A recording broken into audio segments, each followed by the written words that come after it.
Hello, everyone, and welcome to today's webinar, Why Full Lifecycle API Management Needs API Testing and Monitoring.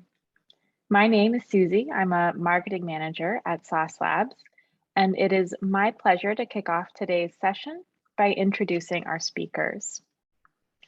Birinder Rode heads API management, product management at TIBCO Software, where he's focused on growing full lifecycle API management with TIBCO Cloud, empowering users with the ability to design, create, deploy, and manage API services in a seamless user experience. Also with us today is Patrick Poulin. He's Vice President of Product APIs at Sauce Labs. Patrick co-founded and was CEO of API Fortress, an API testing automation platform for API testing and monitoring, and now a Sauce Labs company. In today's webinar, Birinder and Patrick will discuss approaches to full lifecycle API management and how TIBCO and Sauce Labs can help develop, manage, and test APIs in the cloud. With that, I will pass the mic over to Birinder to get us started. Thanks for that, Susie. Let me see if I can go ahead and bring up my screen over here as well.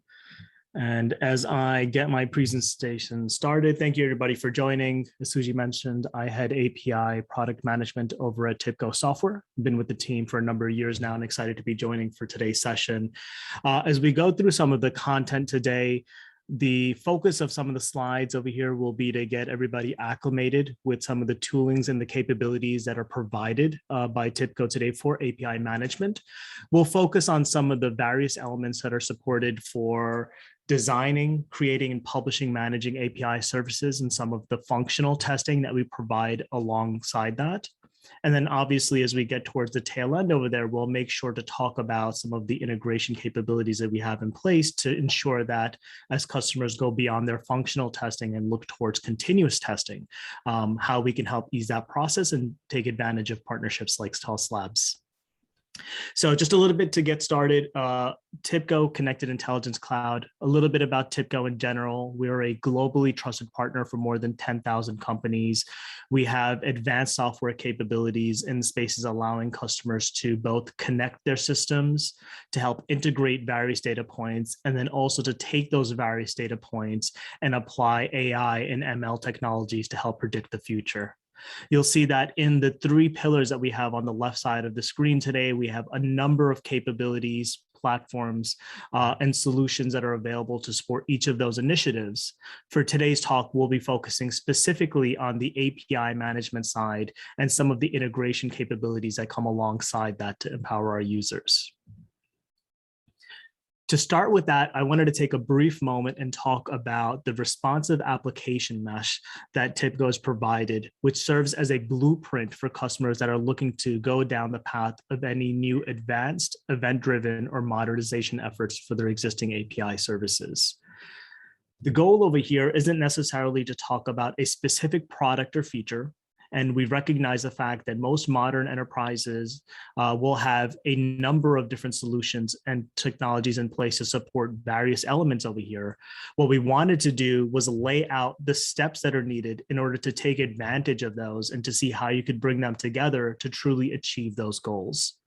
So as we look at what the responsive aspect over there, it's the requirement to be cloud native, the ability to support both cloud hosted infrastructure and on-premises environments as well, and somewhere in between.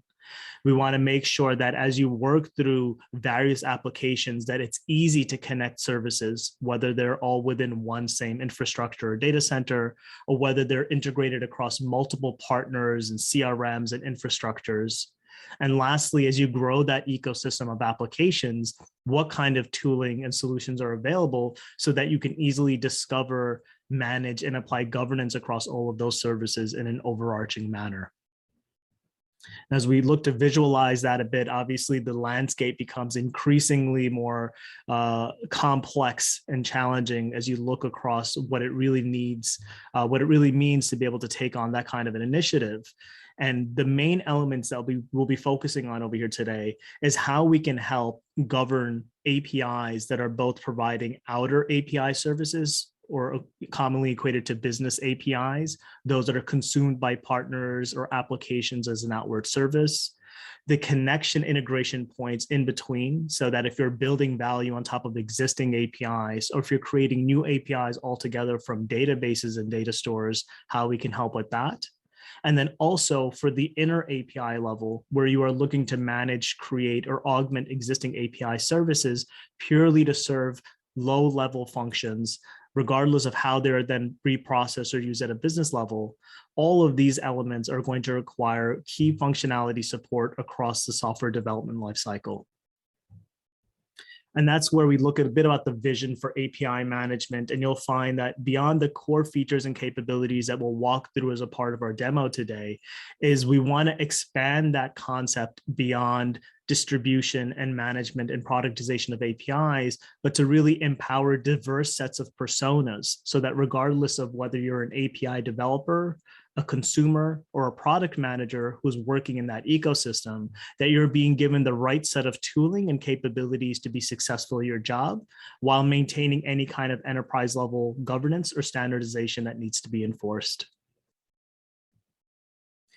This is where TIBCO Cloud Mastery steps into place. And we'll talk about both in the slides over here and in the demo how we support users across these 4 main segments as a part of their full lifecycle API management. Users that can go in and create API services so that they can do the right level of appropriate testing and validation before it goes into production.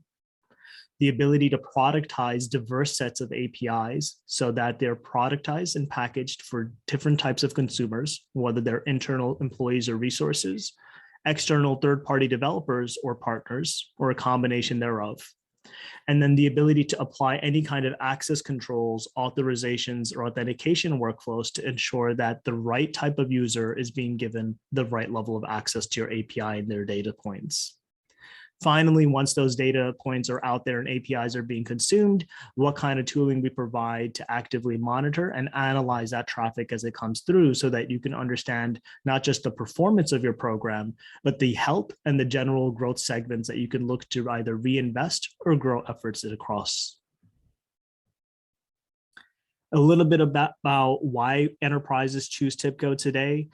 Again, some key areas we look to as a part of the responsive application mesh and within the capabilities we provide today to empower our users to have a single place to go to manage all of their API services. So above and beyond any request response-based services for RESTful and SOAP-based responses, we also want to make sure that for any event-driven services, as you look towards async API and you look towards Pulsar and Kafka, to having the right level of tooling in one place, so that regardless of the type of implementation you're looking to manage, you have a single place to go and manage all of that under a single control plane. You need the ability to be a hybrid technology point, so that regardless of where those APIs live and where your consumers are, you have the ability to deploy that runtime where it makes the most sense for you. And for some customers, that'll be entirely in the cloud. And for others, it may be a combination of the cloud and on-premises as well. We want to make sure that in addition to API-led integration, we're also providing API-first type governance and support mechanisms. This means being able to evaluate whatever type of data point, service, or API you have today, and picking the right type of access to it that makes sense for your business use case. Whether that means leveraging something like a GraphQL API to serialize multiple API endpoints, or creating a new RESTful service that maybe refines down a much larger payload to ensure that request response times are as optimal as possible. Lastly, we want to make sure that we're empowering our customers with the ability to treat their data as APIs. As much as we work with and we look to enable new types of API services, a wealth of most companies' data continue to live within their databases and within their data stores, where they don't have traditional access controls and role-based processes in place to ensure that the right level of data is being sent out to the consumer without any kind of oversharing or breach in terms of extra data. The tooling that we provide helps to make it easy to virtualize and create new API services directly on top of those data stores, so that you can tap into the potential you have there, while also leveraging the existing features and capabilities we provide as a part of our API tooling. A brief moment or an example of a customer use case story talks about Cox Automotive. as a lot of customers were impacted in the past year plus with regards to COVID-19. Mannheim has been one of the great examples at TIBCO Cloud Mastery that evaluated and recognized the pivot that would have been needed to survive from a business point during that period of time. So as they evaluated business viability and looked at what other kind of avenues they had to be able to continue to auction off cars when they had that strong roadblock of customers no longer wanting to or being capable of going to their lots, they heavily pivoted towards a digital initiative to rely on API management and their API services to distribute easier and faster access to the vehicles they had available for sale, and to be able to support those use cases, again, with the same inventory they had over there at their lots, while changing that user experience to be entirely digital. So the amount of traffic, the scale, the level of requirements and SLAs increased dramatically within a very short period of time. But because they had an API management solution like TIBCO Cloud Mastery in place and the partnership we had with them, we were able to rapidly accommodate to that change in requirement to ensure that their business not only survived, but thrived during that period of time. I'm going to go through some of this content a little bit quicker. I want to make sure we spend a little bit of time in the demo as well. We touched on the fact that TIBCO Cloud Mastery provides a number of the main elements over here to create, manage, and distribute your API services. In addition to our cloud hosted offering, we also have the ability to provide our processing runtime for on-premises or private cloud deployments as well. And where and as needed, if there is a requirement for a fully untethered or an entirely on-premises deployment for compliance or data sovereignty reasons, we have the ability to run that component entirely on-prem as well. This just kind of highlights the segment with regards to a fully cloud hosted on the left to an entirely on-premise deployment on the right. This really comes back to the general theme of being able to support cloud native requirements so that as a customer, you really have the ability to choose which of these types of deployment combinations makes the most sense for your use cases today.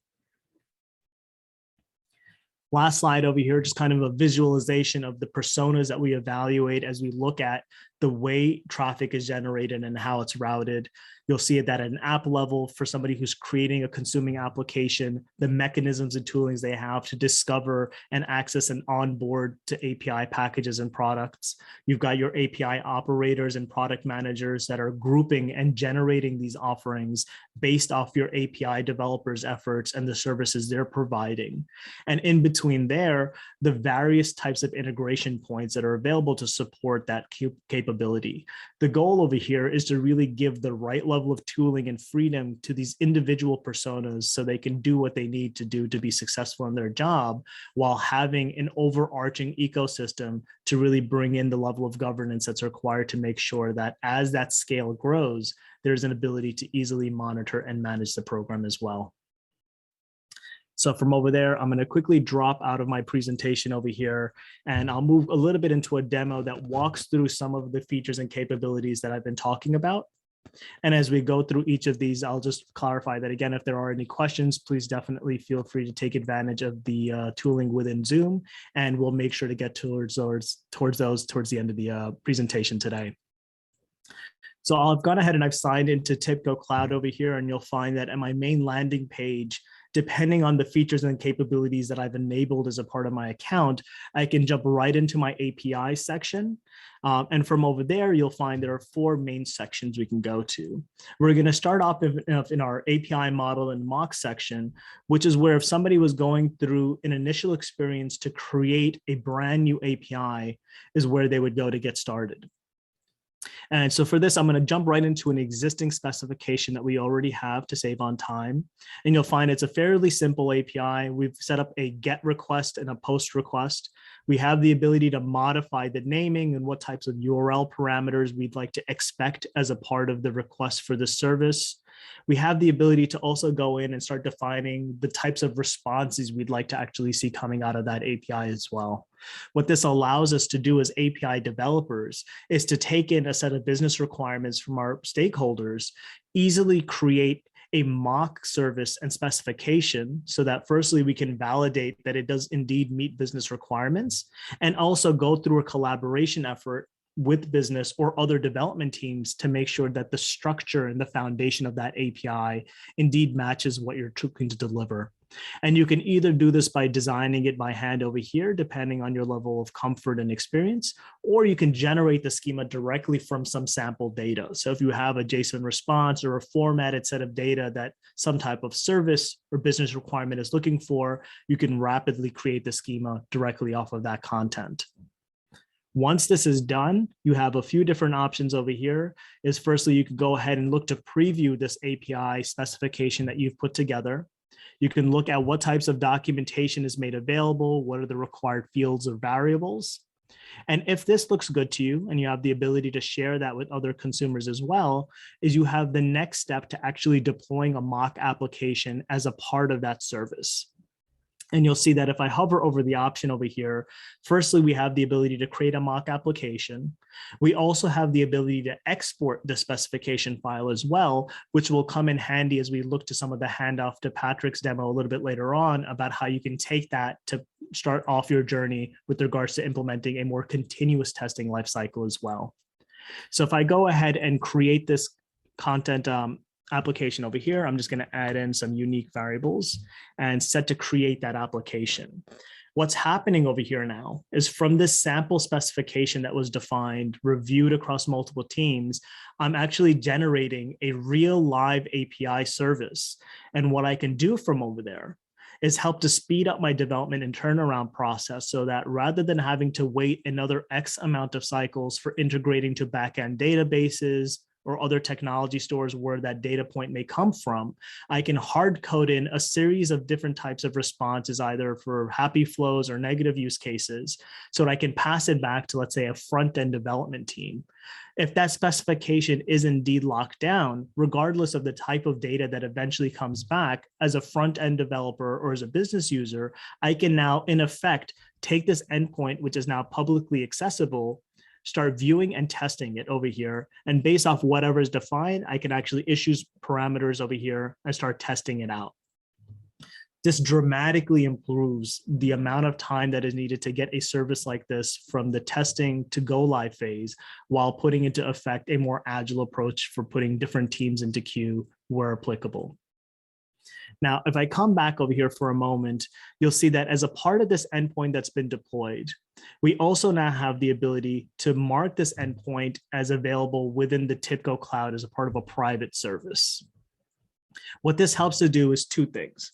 Firstly, is it'll help to ensure that this service is not open to the world so anybody can access and monitor it. And secondly, it allows the service to be registered as a part of our service discovery protocol across the TIBCO cloud. And as we come back now from not just working on defining the specification or testing for a functional manner, the specific application, I can now go back to my starting point for my API section and go now into the control center, where I have the ability to discover these sets of API services, whether they're production applications or mock applications, and start to apply the various types of API policies and controls I'd like to ensure that the right types of audience and users have access to view and to access the content itself. So I'll quickly walk through what the high level experience of that would look like. If I go to design a new API, when it comes up, you'll find that we have the ability to import from a specification file as well. So if you've got an OAS spec you've either exported or have been developing through another set of tooling or capabilities, you can certainly start from that. Or you can go ahead and choose to import from the TIBCO Cloud Mesh service, which, as just discussed before, allows me to discover all the applications and services that have been deployed into the TIBCO Cloud. This also helps to better improve the user experience from a handoff perspective, so that as an API developer, I can go ahead and control the elements around what applications I've deployed, which organizations do they belong to, so that as my product manager, as my API manager logs into their specific user flow, they can then pick up and start packaging those services without requiring me to deliver any kind of specifications or pass along any kinds of manual data points, which are all prone to either human error or mistyping in configurations. As I scroll down over here, and I'm sure I'm not going to find the exact one I published, but if I do go to an active service, I can then go back and see which types of services have different APIs available, and I can choose to either select all of them or some subset to manage.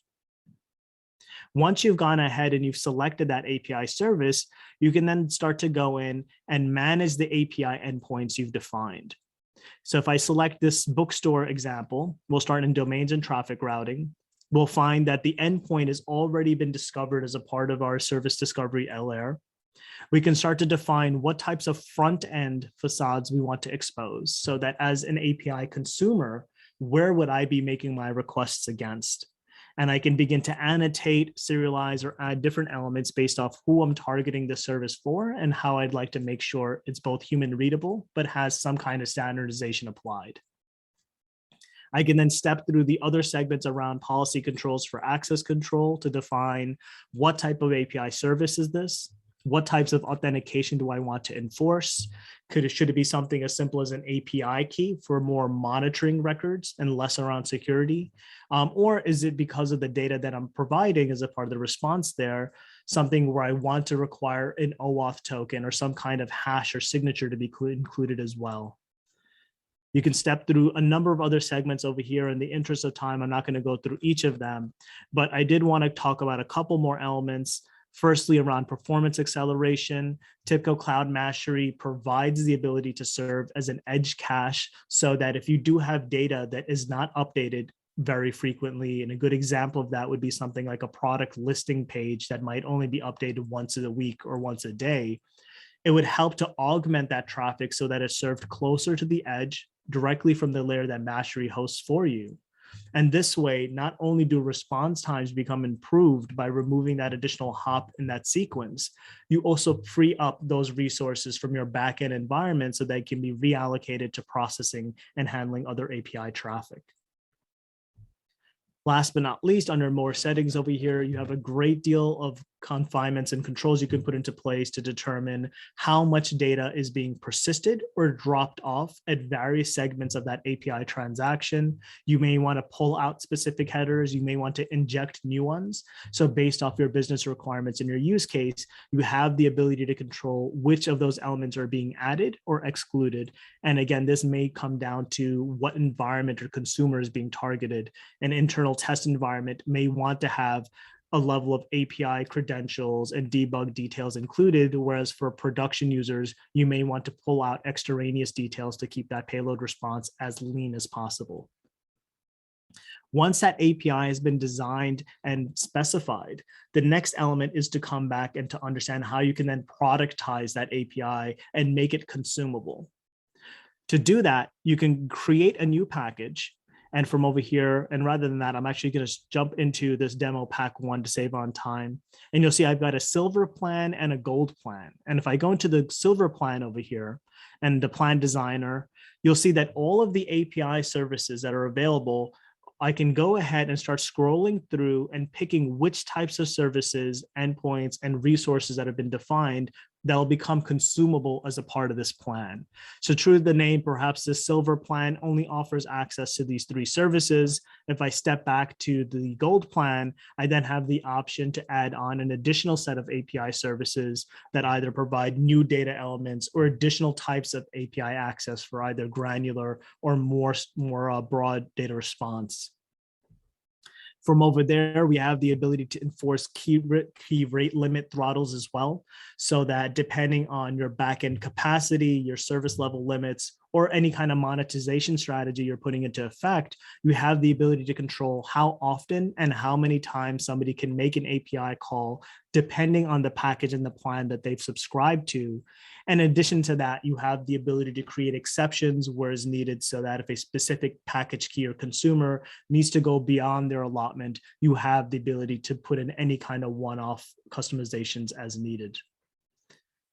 Last but not least, with regards to access control, any type of API policy that is defined either for internal consumption, for definition, and outward consumption has the ability to be enforced against a set of role-based access controls. This helps to ensure that both from a management aspect, that the right team members and within the right organizations have the correct level of visibility, so that, let's say, a resource within your QA team has the ability to test and access APIs designated to them, but not to necessarily view or modify content that's intended for production usage. Likewise, as a third-party consumer or as a partner, they should only have access to your production data and not any under tiers environments from over there. The last bit over there is we go into some of the elements. I won't spend a great deal amount of time on, and I want to make sure we're giving Patrick an opportunity to step through his content as well, is that in addition to the functional testing provided during the design and mock stages, we also have the ability to leverage interactive documentation over here so that as you publish your APIs, and you make them consumable and something that can be onboarded in a self-service manner, in that developer portal, you also give your customers the ability to discover and interact with those open API specification files as well, so that not only can they review what types of data elements are available and whether or not it matches their use case requirements, but they can actually step through testing at that layer as well. And depending on your onboarding process and any kind of workflow you want to implement, those can be self-service driven, so users can request access to APIs and hit them straight away, or they can go through more of a governed workflow where moderation takes place and certain levels of approvals are done before a key is officially provided and turned on for usage. Once that's done, you have the ability to analyze that traffic, both from an executive summary at a high level down to specific resources and applications as well, to ensure that you can understand what types of performance, latency, and consumption traffic patterns you're seeing, so that if any kind of course correction is required on capacity, routing, or packaging, you have ease ability to review and make those changes where and as needed. So I'll take my stop over there and I'll go ahead and stop sharing, and I'll pass it on over to Patrick so that he can pick up the conversation from a continuous testing and SCLC perspective. Howdy, I am Patrick Poulin. Let me share my screen. It's going to be that. All right, ping me if that doesn't work, but I think it's working. Cool. So, hey, I'm Patrick Poulin. I was one of the founders of API Fortress. We started the company around 2007, actually, technically.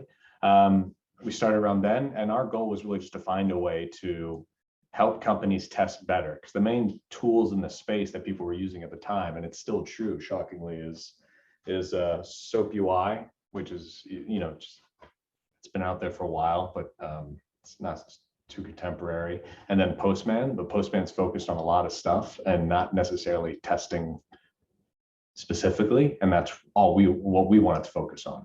So we joined the Sauce Labs family in last December. I'm really pumped for that. So what we're going to talk about here is unifying and collaborating for quality at speed.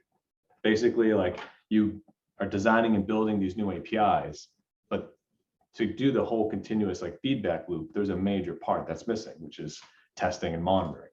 So I already did that part. So just a few fun facts about APIs that I don't think everyone knows about. Akamai said 83% of all web traffic is coming through by APIs.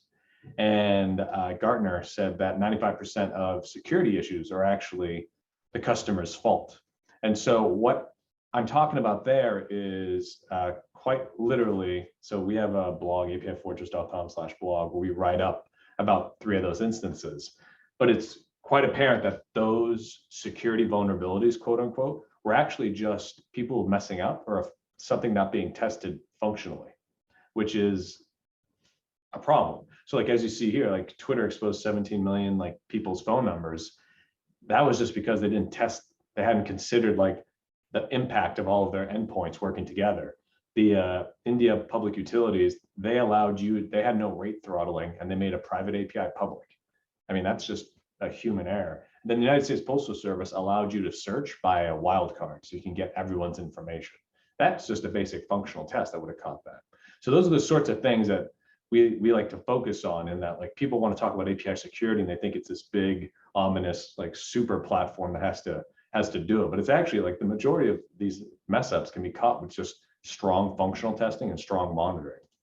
I won't go into too much detail about each one of these specifically. It's on the blog, but if you'd like to read more, we'll be sending out this deck as well, I'm sure.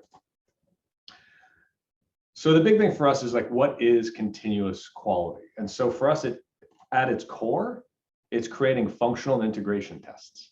Sounds pretty basic, but then it's what you do with those items, those tests, is what's important. So like running it as on every commit and before release, pretty automated CI stuff. That's pretty straightforward. I think we all understand that. But then the other ones that we don't see enough of is actual performance testing using those functional and integration tests. So quite literally running those tests at load, because your test should be reproducing normal user flows. So you can't expect 5,000 people to just hit one endpoint at a time. Like they're going to be going through a flow if you get a bunch of hits. So it's something that you need to test properly.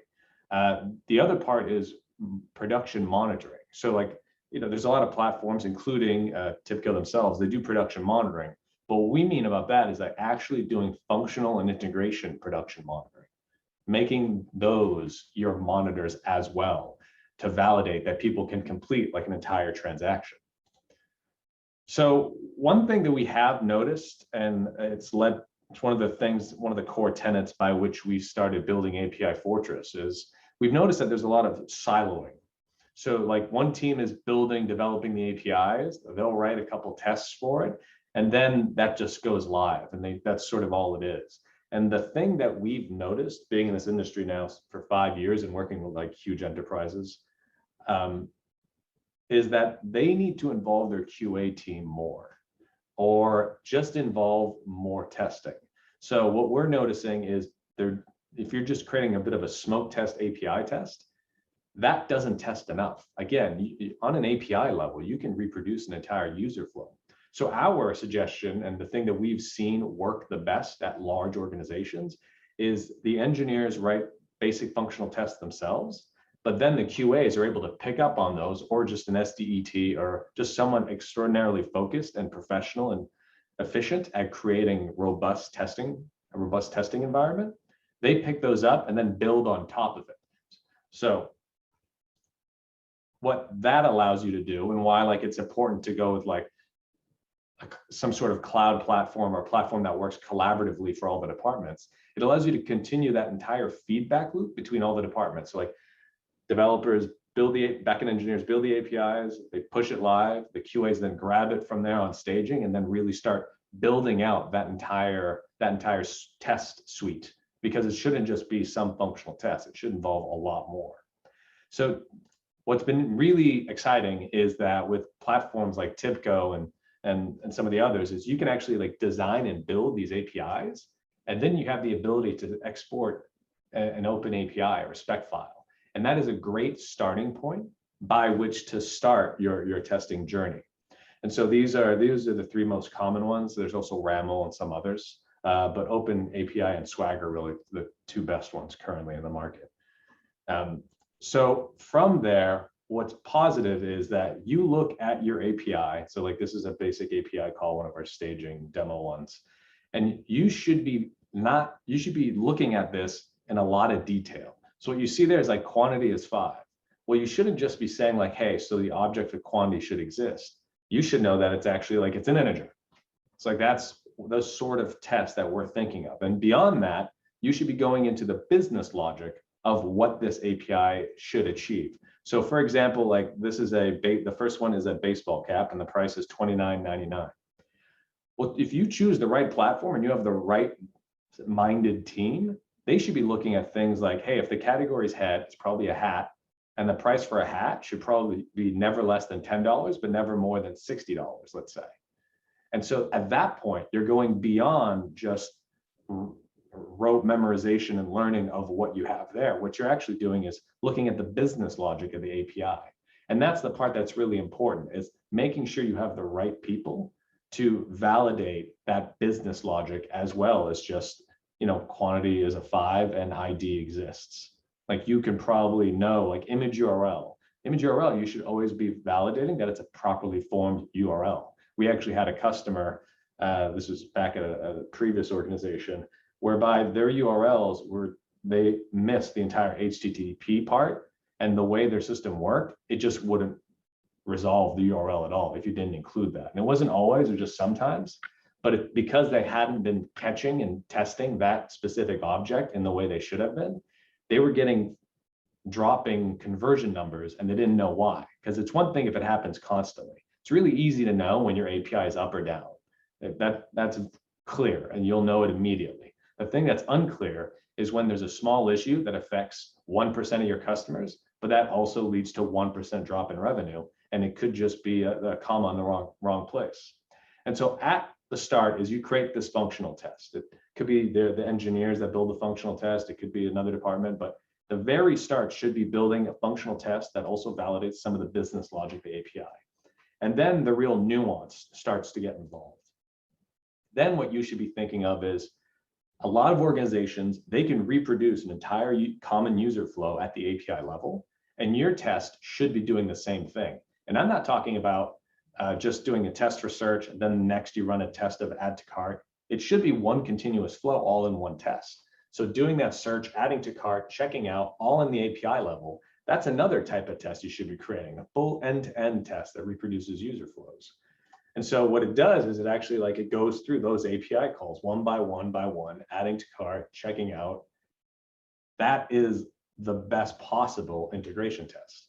So again, the thing we always tell our customers is if you want to really do this right, you want to bring in experts that have domain knowledge and that know exactly how to create the perfect test. The test that it's not going to be perfect immediately, but it evolves over time. Or they learn that the category head, the price is never over $60. You add that nuance to the test and you save that version of the test. And so from that point forward, your tests only get more and more intelligent instead of just validating that all the objects exist and the API responded. If you're just checking for a status code, you're not really adding anything in the testing process. That's the lowest common denominator of tests. You want to really focus on more than that. So I was speaking about the tenets, at its core of continuous quality is these functional integration tests. And then it's about how you use them. So creating load tests off of those is done if you just have the right platform. So just keeping that in mind that you should be load testing using those functional tests. Even if you already have a load runner and a different team that does load testing, you yourself as an API organization should be checking the trending history of every release of your APIs. So running the same sort of load tests consistently with each release and just seeing where the trends are in terms of the speed of the API. Because it's really easy to make an API more and more complicated and involved, but less and less performative. The next part we were talking about was running it as part of a CI. I think that's pretty straightforward. It's not really something I'm going to spend too much time on because I think we all understand that, automated testing is part of a CI. The third one is the one I want to spend a little more time on because it's something that we don't see enough, and it's really easy to do if you choose the right platform. It's using your functional and end-to-end tests as production monitors. And so the biggest concerns we hear about that are, well, won't that mess up our analytics? We're not talking about thousands of calls per minute. We often tell our customers, just run your tests once every 5 minutes. That, if you're a large organization with hundreds of hits, that will have almost no effect on it, but it'll be hugely effective in terms of validating the functionality of all your APIs works, more than just it's up or down. If you're a smaller organization, well, it's running every 5 minutes. That's pretty basic math. Just minus those numbers for the daily numbers and you'll see. But ultimately, when you're looking at analytics, it's more about trends anyway. So the trends should be going up. And if you have consistent testing at the same number, that won't affect the trend. And so there's a gap that we see at organizations when it comes to monitoring properly. And the one thing that we've come to learn is it's when it comes to monitoring APIs, you need to be testing the functionality. And so when you look at the landscape of the most popular monitoring platforms, the Datadog's probably one of the bigger ones right now, along with AppDynamics and New Relic, they all suffer from sort of the same issues that lead to you not being able to do your job of monitoring those APIs properly. And so the first one is, it's a quote, it's called synthetic testing. When a platform says we do synthetic API testing, that's sort of a coded language for it's not really full featured. It's really basic status code check, maybe validate one object in the endpoint. It's really low level, and it doesn't create that end-to-end testing that I was speaking to before. The other one is it's a different platform. So the reality is that people in charge of the monitoring, so the people in charge of Datadog, probably don't even have like API domain knowledge. It's very unlikely that that's not a completely different team, that with completely different goals and mindsets. So again, that goes into the siloing. Like, why is the monitoring being left to a team that doesn't do testing, but they also don't develop the APIs? It's a completely separate team that's somehow supposed to know the functionality of the API. Like that's a problem, which then leads into the user profile of it's a completely different team that doesn't understand all the nuances of if it's a hat, it should be under $60. And then the last part is just the intelligence of the test. So again, as I was saying, those platforms with their synthetic testing, they're not able to create proper end-to-end tests. And even if they were, is it the right audience to create those tests for you? So what I'm going to do now is actually show you very quickly how these things can be done at API Fortress. But again, the goal of this is to be completely agnostic. So how you want to do it is completely on your own. So let me do this. Share my screen. Share. So this is API Fortress as part of Sauce Labs. So like this is our rebuilt platform that's fully integrated. And so what you're seeing here is we just have the basic HTTP client. If you use Postman, you've seen this before. There's a lot of them out there. They all work really well and they're all great. So what we were talking about is that really significant capability of being able to export an open API or a Swagger. Well, in our platform, we're able to import those. And so like if I import that, I'm able to get all of these API calls already built in. And so that's sort of like an important starting step at getting where we need to go. And so then the point after that is, all right, well then let's actually like make this call. So like pets by status. So the Swagger file I use actually has an example in there, example URL, and should have a real one. All right, great. So what we have here is an actual API call. You see it has IDs, categories, numbers. So this is the starting point. Like, all right, so great. So that spec file gave us the capability to make the API call. How do we get to a test from here? And that's where, like, if you choose based on the platform you choose, it can be easy, it can be a lot of effort, but either way, it's an important step. So for us, we have a generate test button. So I'll just call this test one. So in our platform, our platform is capable of generating a base functional test. And so this is just a draft of the test, but automatically you have, so imagine you have a huge payload like the Instagram search payload. It's very, very tall, and creating that structure with all the nests, it takes a lot of time, and you should be spending your time on the more creative aspects of testing, like the creating end-to-end or making it smarter. So like ID is an integer. So you see here, all of these items are built and we sort of guessed based on the spec file. Spec files are not perfect to generate tests off of. They're just capable of a starting point. And then from here, you can make adjustments. Like, actually, no, this ID could be a float, or, changes like that. So our platform lets you sort of generate that test, but whatever you use to build these tests, really make sure that you can create intelligent tests, make adjustments, and you're not spending all of your time just doing the basics. Because at that point, you'll run out of time and you'll see that people are writing simpler and simpler tests instead of more advanced artful ones. And so from here, we can, we could run the test. It ran, I think it's going to have a failure, and it passed. So then we look at the test report, see that all these things passed. That's great. So that's the next part. And so this is the part that's really interesting is, so like our platform has load testing. So we can literally use this exact test, run it as a load test against an endpoint. I won't do that for the sake of this demo, just to save time. But the other part that's important is to keep in mind, like, we have this functional test that's going to run as part of all of these deployments. But testing against staging versus production is hugely different, especially if you're creating really smart tests that use dynamic data. And so what we would do, and what we always suggest, is you use, so like I just published this test, go and schedule. And I'm literally saying, like, hey, let's schedule this every 5 minutes of every hour, save. And so that's our schedule. So this test is now going to run every 5 minutes. And we'll get an email or a notification in Slack or whatever you set up about whenever there's a functional issue. So again, this isn't about up or down. Up or down is easy. It's about functionality. If all of a sudden ID isn't an integer, or if the URL isn't a proper URL, like what happens next?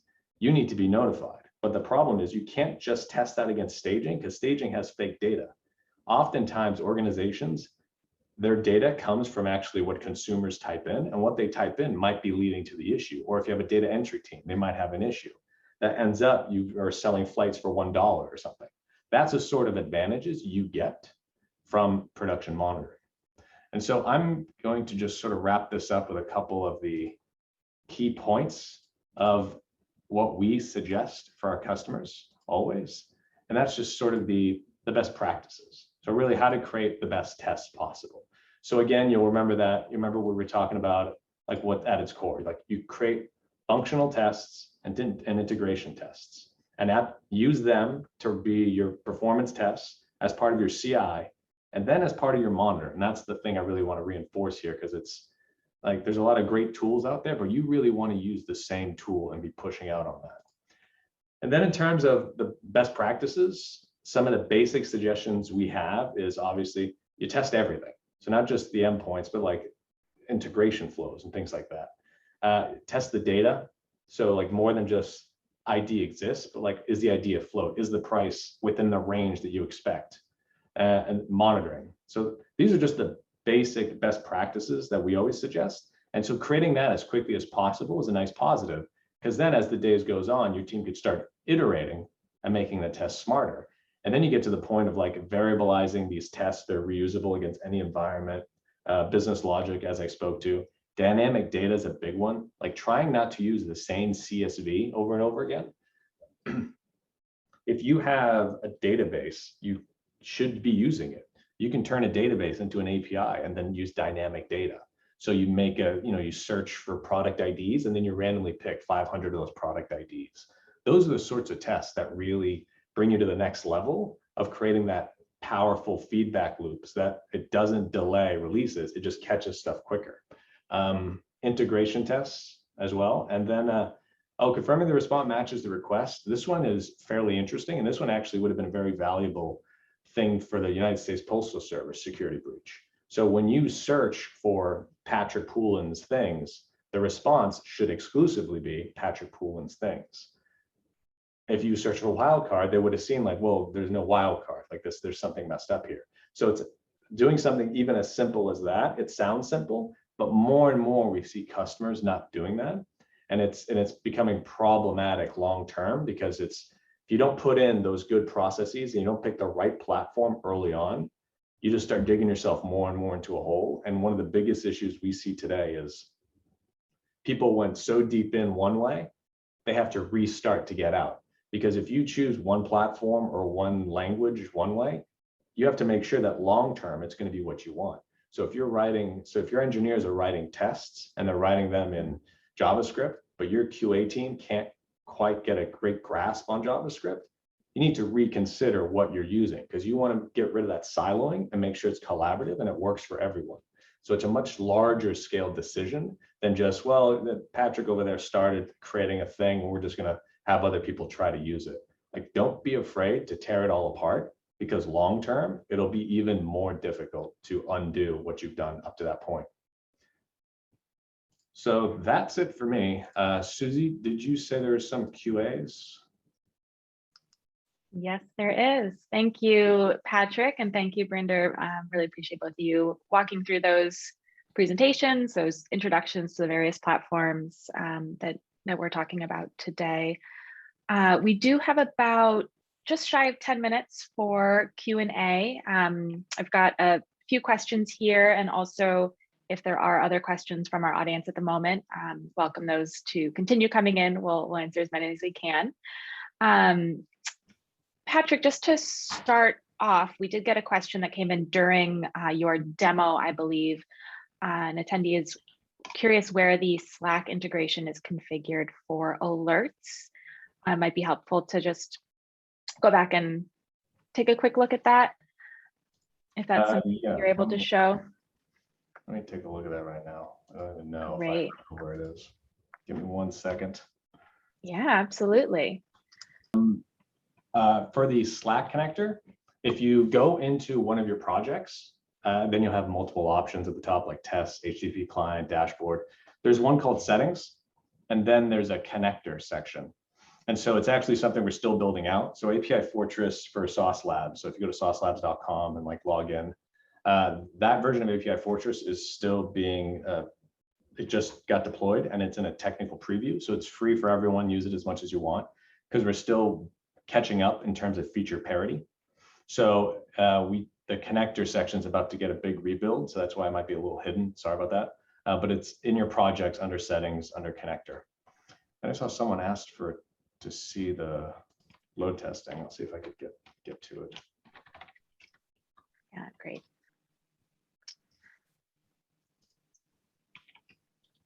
All right, what are the other questions? All right. So we have a question here about automating API tests from Postman collections using Sauce Labs. So Patrick, I think that's a question I turn over to you, sort of how to go about that automation of API tests from Postman collections with Sauce API testing. And opening up a bigger question for Patrick and Brinder to weigh in on, they're also looking for advice on how to integrate API testing into a broader DevOps strategy. I'm hearing some sort of just getting started type of questions in here, looking for guidance from our experts. Sure. So the automating an API test from Postman collection, I'll just share my screen again real quick to show where it is. So what I did is, so we have this the project section. Again, this stuff, you're going to see a lot of changes coming to our initial landing page more and more as we want to make it easier and easier to use the platform, obviously. So if you actually go into one of your projects and you click on the HTTP client, so that's the HTTP client I was just showing you prior. It's actually right here at the bottom left, and we're going to put it somewhere else because I do think it's a little bit hidden, but at the bottom left here it says import OpenAPI Postman collection. And right there is where you can choose your Postman collection. Yep, test save. And so you'll see I just imported a Postman collection here of our demo API, and it still works. It's nice. So that's where it starts. And then from there, we have that generate test button. So the thing with a Postman collection is Postman collection is very different than an OpenAPI or Swagger spec file. Postman collection really just focuses on making the API call. It doesn't tell you much of anything about the actual structure of it. So we need to make sure that you use the Postman collection to make that API call. You make the API call, and then the platform has enough information to generate a test from it. Does that make sense? Great. Yeah, thanks for walking through that. I think the visual is always helpful. The second part of that question too, sort of taking it a step back, I think the attendee was asking about integrating API testing into their DevOps strategy.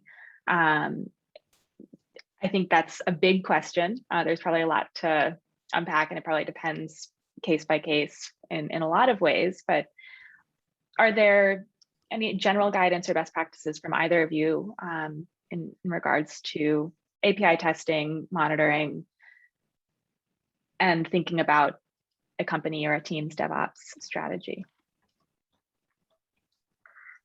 Yeah, I can certainly start with the first pass at it, and I'll defer to Patrick for maybe some added color. It's something we see often with customers, either those that are just going down the journey of expanding a new part of their API program or launching a new project where they're at that point as well.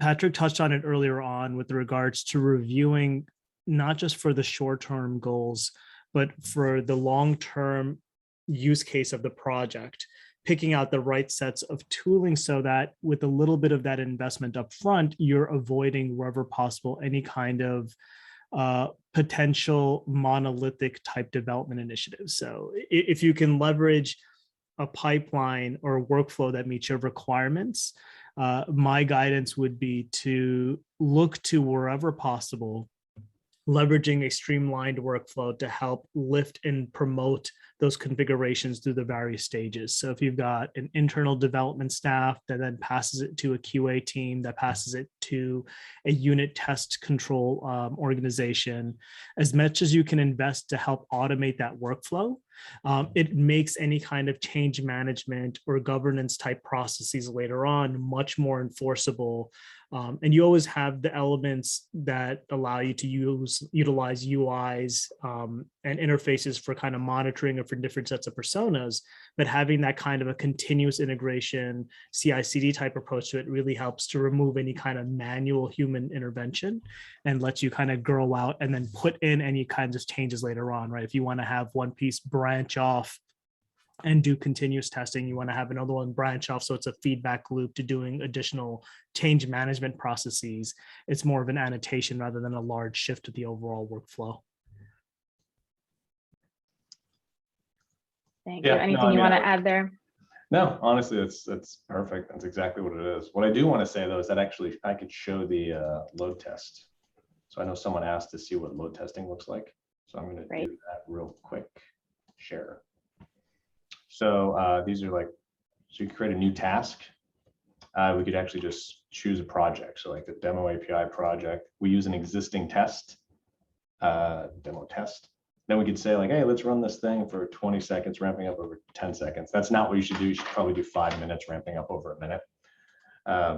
You pick a certain number of, you pick servers, just like that server, let's say 5. Create the task, and then you run the task. And so this was the previous one that I just ran.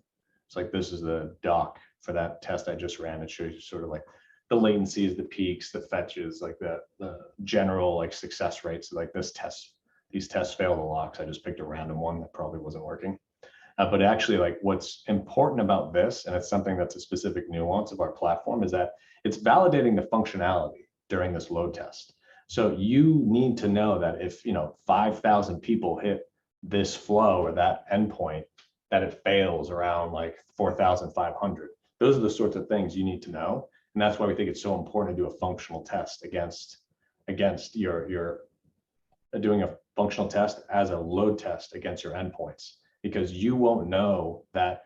So this happened to one customer. So basically, the whole payload came back, and there would only be one object that would start failing after like 1,000. But that object was being fed by a legacy database that just couldn't keep up with any sort of load. But it was like it was an imperative object. I forget which one it was, probably price or something. But like they absolutely needed that to be part of the object, and just missing that one piece of data makes the whole payload response useless because it failed you. Like if you don't get the price, it doesn't work. And it was literally just because they had an old database in the back that just couldn't keep up. That was ultimately feeding that one piece of information. And so that's the importance of running these end-to-end tests at load, because that's what you expect to see. Like Barinder and I used to work at a company together called UsableNet, and we had a Super Bowl ad campaign for Dockers. So Dockers commercial came on, and it had a logo that says like, hey, listen to this in Spotify to win free pants. Spotify would redirect you to a website, a mobile website, and that's what we built. And that mobile website would let you like sign up for free pants. Well, obviously with the Super Bowl ad, that happened and things just went crazy. And we did a load test prior. Everyone did a load test and it was great. Like, oh, this we can hit this number and that number. The whole thing crashed at the Super Bowl. Like basically, if like half the people got in, the other half couldn't get in.